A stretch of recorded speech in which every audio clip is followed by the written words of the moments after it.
Hello friends, welcome to savage point. இன்னைக்கு நம்ம listing வீடியோவில் ஹிந்து மித்தாலஜியில் இருக்கக்கூடிய மிகவும் சக்தி வாய்ந்த பெண் கடவுள்களை பற்றி தான் பார்க்க போகிறோம். ஸோ ஹிந்து புராணம் அப்படின்னு எடுத்துக்கிட்டால் நூற்றுக்கணக்கான பெண் கடவுள்கள் இருக்காங்க.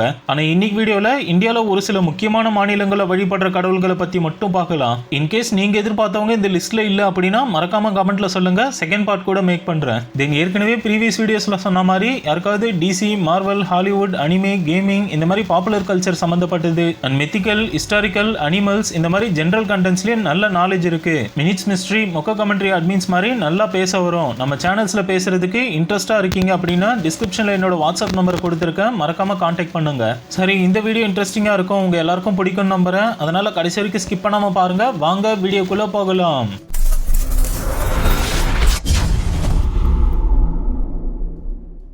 நம்ம லிஸ்ட்ல ஏழாவதா பார்க்க போறது வராகி தேவி. மதர் கடசனை இவங்க பாத்தீங்கன்னா ஹிந்து புராணத்துல மட்ரிகாஸ்னு சொல்லக்கூடிய குரூப்புக்கு சீஃப் கமாண்டரா இருக்காங்க. இவங்க உடலமைப்பு ஒரு பெண் மனித உடம்பையும் தலைப்பகுதி வைல்டு பிக், அதாவது காட்டு பன்றியை போல இருக்கும். விஷ்ணுவோட வராக அவதாரத்தோட ஃபெமினின் எனர்ஜியா இருக்கிறதால இவங்களை இன்னொரு வகையில சக்தின்னு கூட சொல்லலாம். ஸோ நேபாளில் இவங்களை பராகி அப்படின்னும், ராஜஸ்தான் அண்ட் குஜராத்ல தந்தினி அப்படின்னு சொல்லுவாங்க. ஹிந்து புராணத்துல இருக்கிற பல உட்பிரிவுகளின்படி இவங்களை சக்திசம்ல மட்டும் இல்லாம சிவபுராணத்துல சிவபெருமானுக்கு டிவோட்டியாவும், விஷ்ணு புராணத்துல விஷ்ணுவுக்கு டிவோட்டியாவும் இருப்பாங்க.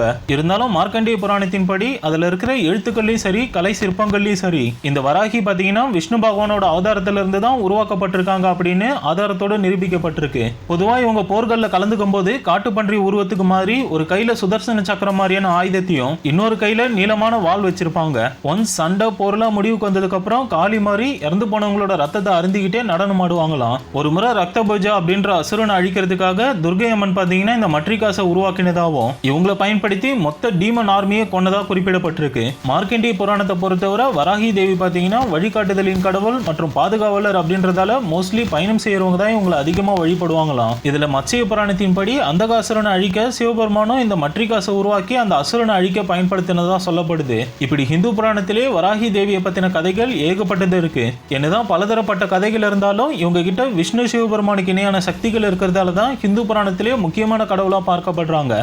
அடுத்து நம்ம லிஸ்ட்ல ஆறாவதா பார்க்க போறது மாரியம்மன். ஆடி மாசம் அப்படின்னு சொன்னாலே நம்ம எல்லாருக்கும் முதல்ல ஞாபகம் வருது அப்படின்னா மாரியம்மனுக்கு கூழ் ஊத்துற திருவிழாவை தான் சொல்லணும். பொதுவாகவே பங்குனி மாதம் வெயில் வெளுத்து வாங்கி பெரும் வறட்சியை உண்டு பண்ணிடும். அந்த சமயத்துல நீர்நிலைகள்ல எங்கேயுமே நீராதாரம் இல்லாம விவசாயம் எதுவும் செய்ய முடியாம இருக்குன்றதுனால தண்ணீர் வேண்டி மழையின் கடவுளான இந்த மாரியம்மனுக்கு திருவிழா நடத்தி வழிபட்டா மழை தந்து செழிப்பா வச்சிருக்குன்றது மக்களோட ஒரு மிகப்பெரிய நம்பிக்கையா இருக்கு. இப்பேற்பட்ட சக்தி வாய்ந்த கடவுள் வேற யாரும் இல்ல, விஷ்ணு பகவானோட அம்மாதான்னு சொல்றாங்க. பொதுவாகவே ஹிந்து புராணத்துல கடவுள்கள் சில காரணங்களுக்காக வெவ்வேறு அவதாரங்களை எடுப்பாங்கன்றது நம்ம எல்லாருக்குமே தெரியும். அந்த வகையில விஷ்ணு பகவான் பாத்தீங்கன்னா தன்னோட பரசுராமர் அவதாரத்தை ஜமதக்னி முனிவருக்கும் ரேணுகா தேவிக்கும் மகனா பிறந்து எடுத்திருப்பாரு. புராணத்தின்படி ரேணுகா தேவி பதிரேதியா இருந்து தன்னோட கணவர் செய்யும் பூஜைக்காக தினமும் மண்பானை செஞ்சு தண்ணீர் கொண்டு வந்து கொடுத்துட்டு இருக்கும் போது ஒரு நாள் அதுல கலங்கம் ஏற்பட்டதுனால தாம் மகன் பரசுராமர் கையாலேயே தலை துண்டித்து கொல்லப்பட்டிருந்தாலும் கடைசியில ஆதி பராசக்தியின் திருவிளையாடல்னால திரும்ப மாரியம்மனா உருவெடுத்திருப்பாங்க. இன்னொரு கதைப்படி தான் கணவர் ஜமதக்னி முனிவர் இறந்து போன சோகத்துல உடன்கட்டை ஏறுதல் செய்து கிட்டத்தட்ட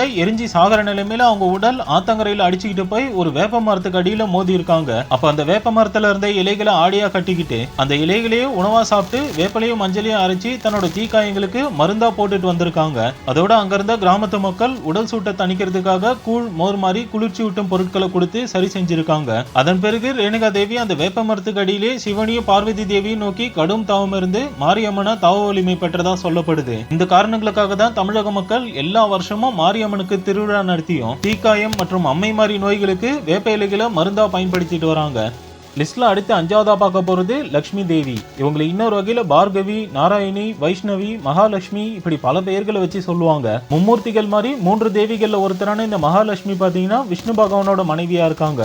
ஸோ புராண கதைப்படி மகிஷாசுரனை வதம் செய்யறதுக்காக 3 தேவிகளும் இணைந்து துர்கை அம்மனாக மாறி 9 நாட்கள் கடும் போர் செஞ்ச காலத்து தான் நவராத்திரின்னு சொல்லப்படுது. அந்த நவராத்திரியில ஒவ்வொரு நாளும் வித்தியாசமான முறையில வழிபாடுகள் இருக்கும். அந்த வகையில நவராத்திரியின் 4, 5, 6 இந்த 3 நாட்கள் மகாலட்சுமியை வழிபடுவாங்க. இப்பேற்பட்ட இந்த லட்சுமி தேவியோட பிறந்த கதையை பத்தி பார்த்தோம் அப்படின்னா முன்னொரு காலத்துல மனுஷங்களை போலவே தேவர்களுக்கும் நரை, திரை, மூப்பு, பிணி, சாக்காடுன்னு சொல்லிட்டு எல்லாமே இருந்திருக்கு. அதாவது நரை அப்படின்னா கருமுடி நரைப்பது, திரை அப்படின்னா பார்வை திறன் மங்குவது, மூப்பு அப்படின்னா முதுமை ஏற்படுவது, பிணி என்பது முதுமையில் வரக்கூடிய நோய்கள், அண்ட் ஃபைனலி சாக்காடு அப்படின்னா மரணத்தை குறிக்கும். இது எல்லாத்துல இருந்தும் விடுபடுறதுக்காக தேவர்களின் தலைவனான இந்திரன் ஃபர்ஸ்ட் பிரம்மன் கிட்ட போயிட்டு முறையிட்டு இருக்காரு. ஆனா பிரம்மன் பாத்தீங்கன்னா நான் ஏற்கனவே 2வது கட்டமான திரையில இருக்கேன், நீ போயிட்டு விஷ்ணுவை பாருன்னு சொல்லியிருக்காரு. அப்ப இந்திரன் விஷ்ணு பகவான் கிட்ட போயிட்டு முறையிட்டதும் கவலைப்பட வேண்டாம், நீ எதிர்பார்க்கறது இந்த பார்க்கடலில இருக்கு, அதை கடைந்தா எல்லாருக்கும் தேவையானது கிடைக்கும்னு சொல்லி மந்தாரமலை, வாசுகி பாம்பு மற்றும் அசுரர்களோட உதவியோட பார்க்கடலையை கடைஞ்சிருக்காங்க.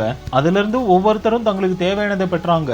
அப்படி அதுல இருந்து வெளியே வந்த ஸ்ரீதேவியான மகாலட்சுமி ஆட்கொண்டு விஷ்ணு பகவான் மனம் புரிஞ்சாரு. சோ லட்சுமி தேவியை பொறுத்தவரை வளம், செல்வம், கொள்கைகளை நிறைவேற்றக்கூடிய சக்திகளை கொண்டு இருக்கிறதால தான் மக்கள் இவங்களை அதிகம் வழிபட்டுட்டு வராங்க. அடுத்த லிஸ்ட்ல 4வதா பார்க்க போறது காளி. இந்து புராணத்துல இருக்கிற பெண் கடவுள்கள்லயே பயங்கர கோபகுணம் கொண்டவங்க அண்ட் ரொம்ப சக்தி வாய்ந்தவங்க அப்படின்னா இவங்கள சொல்லலாம். இந்து புராணத்துல இருக்கிற உட்பிரிவுகளின்படி இவங்களுக்கு ஏகப்பட்ட அவதாரங்கள் இருக்கு. அதுல நார்மலா இருக்கும்போது பார்வதி தேவியாவும், சண்டை போர்கள்னு வரும்போது துர்கை அம்மனாவும், கோவத்தோட உச்சகட்டத்துல இருக்கும்போது காளி அப்படின்ற அவதாரத்துல இருப்பாங்க. இதுலயே சித்தி காளி, அத்திய காளி, பத்ரகாளி, மகாகாளின்னு சொல்லிட்டு ஒவ்வொரு ட்ரெடிஷனுக்கு ஏத்த போல நிறைய ஃபார்ம்ஸ் இருக்கு. சோ காளியா அவதாரம் எடுத்ததை பத்தி ஒரு சில கதைகளை சொல்றாங்க. அதுல மெஜாரிட்டியா நம்பப்படுற பாத்தீங்கன்னா ஒரு முறை பார்வதி தேவி எந்த ஒரு ஆண்களையுமே பார்க்காம 16 வயசு கன்னியா இருக்கும்போது தாரிகாசுரன் அப்படின்ற ஒரு அரக்கனால தனக்கு ஆபத்து வந்தப்போ அவனை கொல்றதுக்காக தான் காளி அவதாரம் எடுப்பாங்க. ஒன்ஸ் இந்த அவதாரத்தை எடுத்ததுக்கு அப்புறம் இவங்களோட கோவத்தை சிவபெருமானை தவிர யாராலையுமே கட்டுப்படுத்த முடியாது. சோ காளியோட தோற்றத்தை பத்தி சொல்லணும்னா தோல் ரொம்ப கருமையா, நாக்கு நீளமா, பல கைகளை கொண்டு மண்டை ஓடுகளை மாலையா போட்டுட்டு இருப்பாங்க. அதோட வால், திரிசூல மாதிரி ஒவ்வொரு கைகளையும் பயங்கரமான ஆயுதங்கள் ஏந்தி இருப்பாங்க. ரொம்ப முக்கியமா ஒரு கையில அந்த தாரிகாசுரனோட தலையை கொண்டு பார்க்கவே பயன்படுத்துற மாதிரி தோற்றம் இருக்கும். அண்ட் மோஸ்ட்லி அண்டத்தையே ஆளக்கூடிய சிவபெருமானியை தான் காலுக்கு கீழே போட்டு மிதிக்கிற மாதிரி போட்டோஸ்ல பார்த்திருப்போம். அதுக்கு அர்த்தம் பாத்தீங்கன்னா பெண்கள் எப்பயும் மென்மையானவங்க இல்ல, ஒட்டுமொத்த உலகமுமே தங்களோட காலுக்கு கீழே தான் இருக்குன்னு ஒரு வகையில ப்ரூவ் பண்ணும் விதமா தான் அப்படி போர்ட்ரை பண்ணியிருப்பாங்க. நம்ம லிஸ்ட்ல அடுத்ததான் பார்க்க போறது சரஸ்வதி. இவங்களை இன்னொரு வகையில சாரதா, சாவித்ரி, பிராமினி, பாரதி, வாணின்னு சொல்லிட்டு இப்படி பல பெயர்கள் அழைப்பாங்க.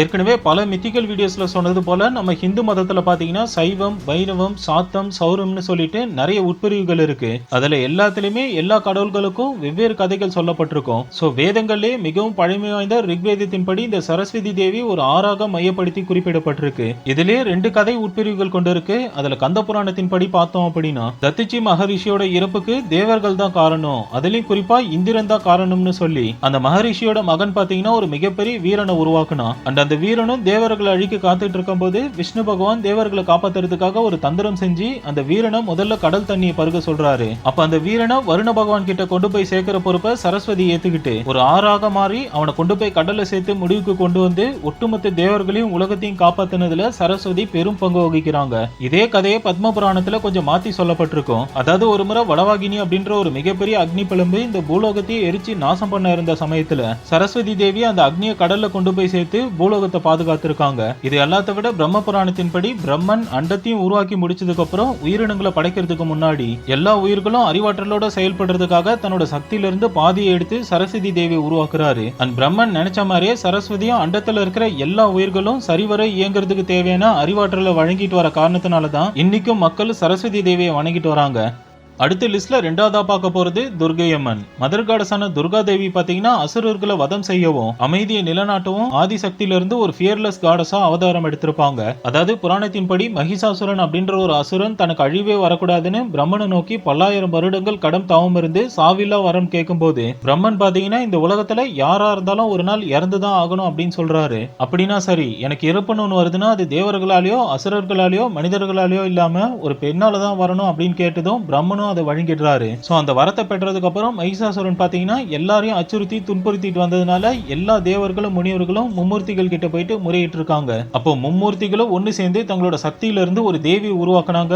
அந்த தேவி தான் துர்கை அம்மன் சொல்லப்படுது. அதோட மும்மூர்த்திகள் தேவர்கள்னு எல்லாரும் அவங்க கிட்ட இருந்த ஆயுதங்களை துர்கை அம்மனுக்கு கொடுத்து இந்த மாதிரி மகிஷாசுரனை நீங்க தான் தேவி அழிக்கணும் அப்படின்னு முறையிட்டதும் துர்கையும் போருக்கு தயாராகி மகிஷாசுரனை போருக்கு அழைச்சாங்க. ஒவ்வொரு நாளும் மகிஷாசுரன் பாத்தீங்கன்னா வித்தியாசமான அவதாரம் எடுத்தாலும் தனக்கு கிடைச்ச ஆயுதங்களை பயன்படுத்தி துர்கை அம்மன் அந்த அரக்கனை கிட்டத்தட்ட 9 நாள் போர் செஞ்சு கடைசியில 10வது நாள் அந்த அரக்கனை கொடூரமா கொன்னு வதம் செஞ்சாங்க. இந்த காரணத்தினாலதான் துர்கை அம்மனை இன்னொரு வகையில மகிஷாசுர மர்தினி அப்படின்னு சொல்றாங்க. கூடவே நவராத்திரியும் கொண்டாடப்படுது.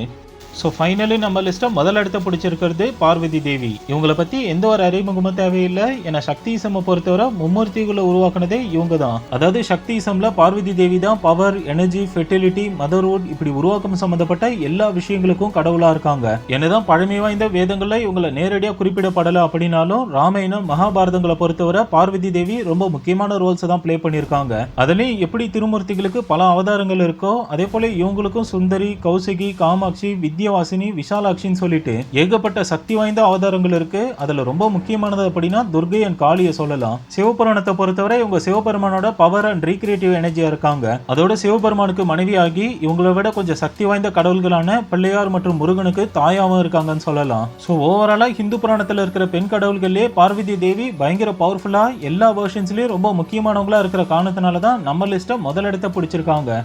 ஓகே ஃப்ரெண்ட்ஸ், நம்ம வீடியோட எண்டுக்கு வந்துட்டோம். இந்த வீடியோ பிடிச்சிருந்தா லைக், ஷேர், கமெண்ட் பண்ணுங்க. இதே போல வேற ஏதாச்சும் டாபிக் உங்களுக்கு தோணுச்சுன்னா மறக்காம கீழே அதையும் கமெண்ட் பண்ணுங்க, நான் மேக் பண்றேன். சோ தொடர்ந்து நம்ம சேனலுக்கு சப்போர்ட் பண்ணுங்க, சப்ஸ்கிரைப் பண்ணி கூட பெல் ஐகானை கிளிக் பண்ணி வச்சுங்க. நாளைக்கு இன்னொரு வீடியோல சந்திக்கிறேன்.